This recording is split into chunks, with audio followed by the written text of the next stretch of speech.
İndi isə ulduz sxemini layihəmizə necə tətbiq edə biləcəyimizin nəzəri hissəsinə toxunaq. Layihədə məlumdur ki, bir population adlı sorğumuz var. İlk növbədə burada country ID sütununun olduğunu bilirik. Son dərsdə dediyim kimi, ID-lər ulduz sxemi yaratmaq üçün istifadə etdiyimiz şeylərdir. Dolayısıyla indi əsas məqsədimiz bu tip bir fakt cədvəli yaratmaqdır.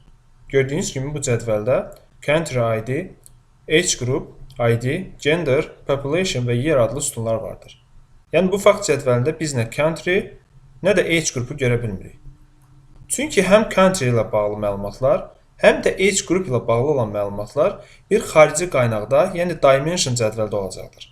Bu cədvəllər isə bənzərsiz olan ID-lər vasitəsilə bir-biri ilə əlaqədar olacaqlar.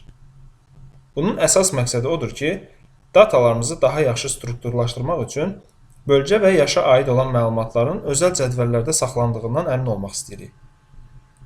Bu qədər nəzəriyyə məncə bəsdir. Odur ki, layihədə bunu tətbiq edək.